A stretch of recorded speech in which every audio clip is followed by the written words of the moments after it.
Thanks, Isabel. Well, let's have a look through today's papers once again with writer Emma Wolfe and journalist James Bloodworth. Welcome back. James, this top story here in the Mirror, dog attacks have rocketed 21% last year. This is back, this story, isn't it? Yeah, it's being blamed on, partly at least, on COVID lockdowns because dogs were not being socialised. They missed out on key socialisation.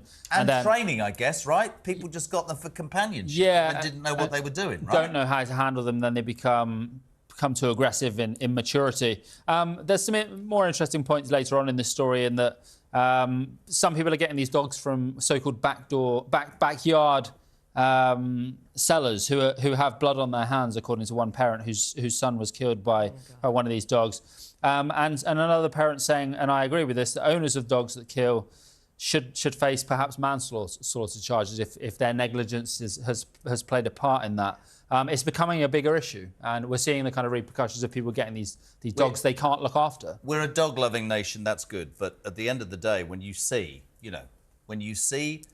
some of these animals on the streets and you see some of the footage, it is genuinely terrifying. And it's one of those debates that it's really difficult to have because we are, I just repeated, a dog-loving nation, but people are crossing the road. People are dying, and I'm so with James. I think if you're flouting the rules, I think you should absolutely face criminal prosecution. And it feels like we're seeing more of these quite aggressive sort of status dogs that are genuinely terrifying. As the parent, all of us with young children, and you know that prams are at that level of a dog on the street, it is really, really scary. But what do you do? They argue, we've had this debate so much on this show, that is it about licensing? Is it about putting a chip in? Is it about training? I mean, I've spoken to more dog behaviourists who say it's the owners. Well, maybe the owners need to pass a damn test. Something has to happen because people are at danger. I would be in favour of banning the really, really dangerous breeds because any dog can turn, and when you have the more dangerous breeds who are bred, highly bred, and I'm not saying that we for the kill wrong them things, all, by the way. But that we for criminality, many of them bred. Yeah, exactly. The government was supposed to do this, though, but they gave into lobbying and then brought all these exemptions in, so the law itself hardly means anything in the end.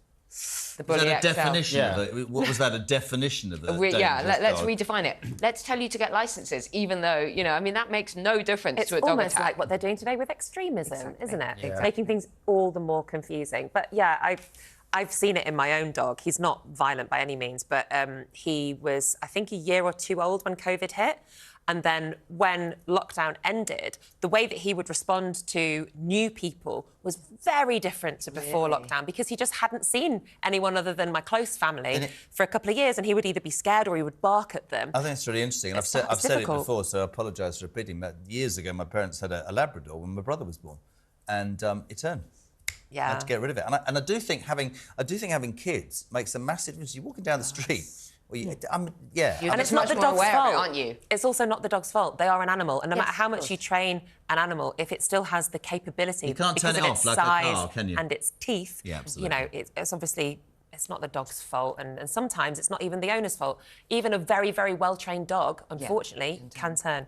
Emma, different story now. This is incredible. There's been an unprecedented demand for abortions. Yeah, and what's really, really sad about this is that women are waiting up to 3 weeks, even though the guidance says that they should be, once they're seen, there should be, within a week, they should be able to go for this. Now, I know abortion is a massively contentious issue, but I don't think any woman undertakes abortion lightly.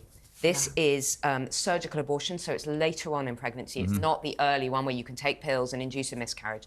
This is later on in pregnancy where you do need surgical intervention.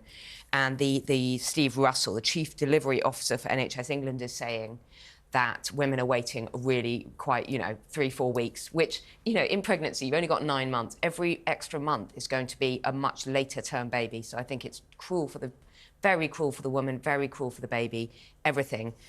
Services are under massive pressure, and there was a huge rise in 2022 of demand for abortions. And people are saying it's due to economic pressures, the pandemic, which seems to be a catch-all, but the reduction in sexual health services, people accessing conception, and just much more demand on the service. I'm going to give you a phrase now that I never thought I'd say on this show. Years and years ago in another life, I said to a young lady who was having, and I've had 6 kids, right? Said, why are you having your 5th child? Just give me, and she said, the only thing, I mean, this frightens me, the only thing in my life that's free and fun is sex. said to me. I remember thinking, oh my God, you talk about the pandemic and you talk about people, you know, spending more time at home. I'm a bit old-fashioned. I'd like to think that if you have a child like Nicola's just had, like Victoria's had, that you have a plan. People will say to me, yes, but there's all sorts of people having kids and they can't afford to have their children. There needs to be thought to that. I know it's very difficult for a lot of people, but you shouldn't be. And I agree with you. It's the biggest responsibility in the world, and yes, anybody can have a child. You know, not everybody's children are planned.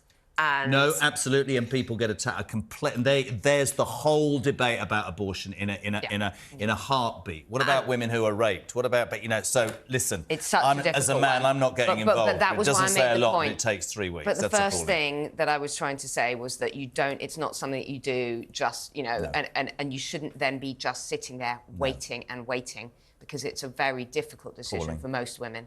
And still, sadly, in the UK, abortion is a criminal issue rather than what I think it should be, which is a health issue, James. Yeah, and things like this, it kind of makes me think that in some ways it is a kind of two-tier healthcare system, because presumably if you have the money, you can go and get something like this done privately. Yeah. Whereas, you know, it tends to be poorer mothers or prospective mothers who are going to be the ones waiting a long time to get the help they need. What's astonishing is in 2022, 1 in 4 conceptions resulted in abortion. So how many? 1 in 4. Wow. So there's a lot, and I think there are so many more that we don't know about, because it's not always, you know, it's not. And no woman will opt for an abortion if it could have gone another way in terms of either I wish we also being able to have a baby or having contraception that meant that they wouldn't need it didn't an happen. abortion. Yeah, but also I wish we had better support for women afterwards. So if they really feel that they can't bring up a baby, can they have the baby? Because there are so many women I know who would love to adopt a newborn, and newborns are like, the most hate to say it, but they're like gold dust in the Western world. Yeah. There is a light-hearted story I feel like I should tell you, and you might look at me like it's brilliant the other day. So we took Vic and I took Iris for her 6-week check. You'd know about that, 6 to 8 week check. And lovely lady. And I went outside to go to the loo, left the door open, and she shut the door.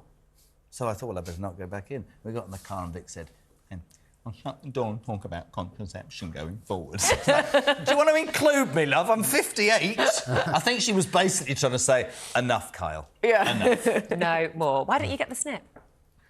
Right, so you've done it on national television. Are we going to talk about If I answer that, you'll feel really bad. Because I had testicular cancer and it absolutely ruined my life, and I can't even imagine the thought of having anything else done down there because it's a car crash. There you are, I've said it. It destroyed me. That's the truth. Well, you've made me look bad. No, I think it's good to say. I seriously, it was the worst thing that ever happened to me, and the thought of, I'm being completely honest. Yeah. I'm so can't sorry. even have I anybody. just meant to make a light-hearted Yes, comment. well, it wasn't, and now but I'm going to go. I'm just going to sit here now. No. One worries ball, at all. Kyle. There we go. We're going to move on to another story Go on now. But it's true. No, mate, that's the honest answer. I couldn't have it done. But it's really important to contraception talk is about this, important. because childbirth too is, you know, quite devastating for women's bodies, and we don't really talk about that. We just Absolutely kind of right. expect them just to jump up and get on with things. So it's good that you're saying that Jimmy as well. White and I have 2 testicles between us and 11 children, so there you are. Right, we are going to move on to another story now. I love the way you've done that. A me to blow story you? now about fraud, James, in the Mail. Family of greedy and dishonest ticket tout fraudsters convicted. They've been ripping off music lovers in a £6.5 million operation. Yeah, so they were kind of ticket touts who brought in a turnover of millions of pounds. They used lots of fake credit and debit cards, fake names to buy tickets, fake email addresses. They would buy tickets, but then they'd sell them at overinflated prices on like secondary selling websites. This is something. I mean, this is one family, but I mean, one thing that doesn't really come into question in this article is the fact that these secondary sites are also owned by the primary ticket selling sites. Yeah. They facilitate this whole industry, and nothing ever seems to be done. Are you talking about that. ticket touts, yeah? Yeah. So I did Cheltenham this week. Sam will talk about it in a minute. I think they are an absolute scourge. I think there should be They're parasites. absolutely. They are parasites. They buy them. I knew somebody that when the millennium was happening, that's how old I am. He basically in '95 bought all these hotel rooms in Birmingham in a city for £100 a night and sold them for £3,000. Well, you could argue it's. I mean, I don't support it, but you could argue it's capitalism. I know, you know? ticket touting ain't capitalism. But what they're doing is they're and using fake names, Yeah. fake credit cards, buying up all of these tickets, using technology so they can often buy them all in bulk before an ordinary buyer's got on to buy them. And then they're putting them on. They're not adding any value. They're just putting them on onto these secondary sites and charging 3-4 times face value because they have a monopoly, because they have all of them. So we've learnt in this 30 minutes that I don't want anybody to go near my nether regions ever again. Well, on that We note, all agree to that. thank you. All right. I love you, Sam's Emma. next, isn't he? Thank you so much, Emma James. So we'll be back with more papers in just an hour.